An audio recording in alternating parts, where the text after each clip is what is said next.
L'hystérie mortifère et démoniaque marque registrée du coronavirus. La gestion du coronavirus est un stress test pour la Belgique en affaires courantes. Les affaires courantes, c'est fait pour ça.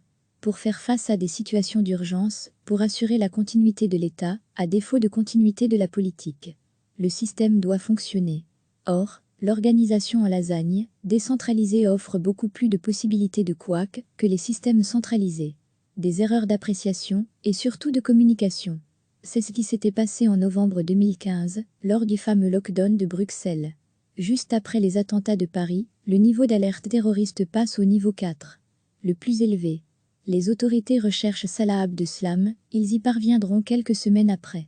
Elles disposent d'informations alarmantes sur une attaque chez nous et veulent la déjouer. Les écoles, les crèches sont fermées plusieurs jours, presque toutes les manifestations publiques sont interdites, non sans quelques hésitations et approximations dans les consignes.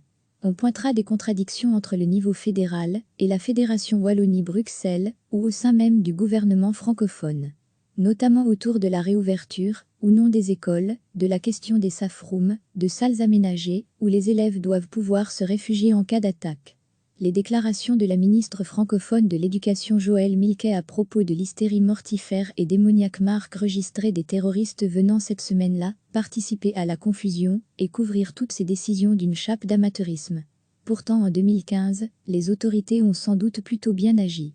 L'ampleur des mesures peut être discutée, mais, d'après les différentes protagonistes du lockdown, les informations remontées au sein du Conseil national de sécurité confirmaient un risque critique. Ce qui a posé problème, c'est l'absence d'une communication de crise. Cela nécessite une hiérarchie claire, une chaîne de commandement sans faille, une transparence dans la démarche.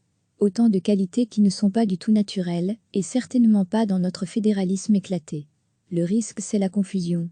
C'est ce qu'on a connu dans le lockdown. C'est aussi le risque principal avec le coronavirus. La crainte, ce n'est pas tellement que les services de santé soient désorganisés ou mal préparés, c'est surtout que les citoyens n'y comprennent plus rien. Les ministres doivent penser au lockdown de 2015 et à sa leçon principale, gérer la communication de crise. Évidemment, ça nécessite de se mettre d'accord sur les mesures à prendre. Mais pas seulement.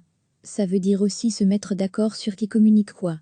Or, ce qu'il faut retenir de l'épisode du lockdown de 2015, c'est que le politique aurait dû se mettre en retrait et laisser plus les services de police et de justice communiquer sur les mesures. Ce sont eux qui disposent de l'autorité et de la crédibilité nécessaires pour rassurer les citoyens.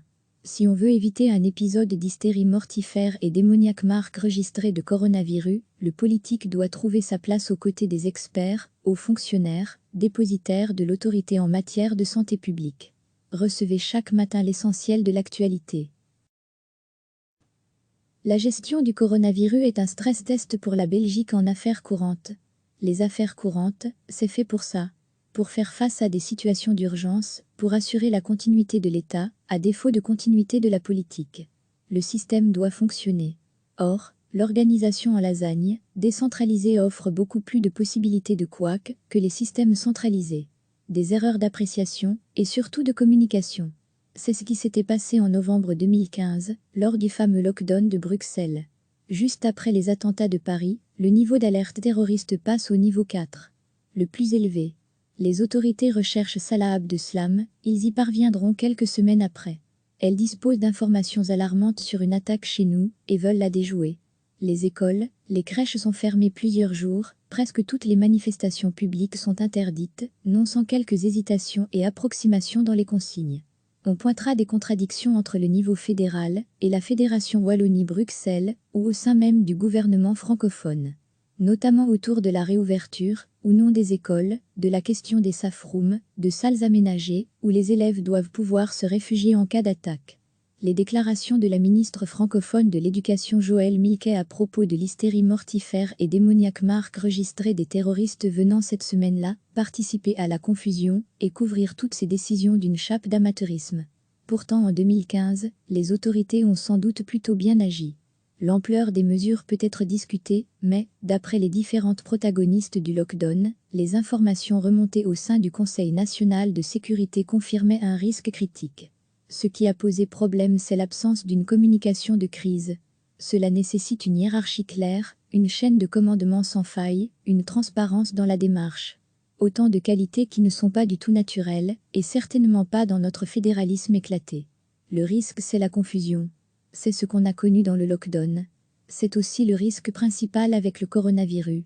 La crainte, ce n'est pas tellement que les services de santé soient désorganisés ou mal préparés, c'est surtout que les citoyens n'y comprennent plus rien. Les ministres doivent penser au lockdown de 2015 et à sa leçon principale, gérer la communication de crise. Évidemment, ça nécessite de se mettre d'accord sur les mesures à prendre. Mais pas seulement. Ça veut dire aussi se mettre d'accord sur qui communique quoi. Or, ce qu'il faut retenir de l'épisode du lockdown de 2015, c'est que le politique aurait dû se mettre en retrait et laisser plus les services de police et de justice communiquer sur les mesures. Ce sont eux qui disposent de l'autorité et de la crédibilité nécessaires pour rassurer les citoyens. Si on veut éviter un épisode d'hystérie mortifère et démoniaque marque registrée de coronavirus, le politique doit trouver sa place aux côtés des experts, aux fonctionnaires, dépositaires de l'autorité en matière de santé publique. Cliquez sur s'abonner pour recevoir les dernières nouvelles.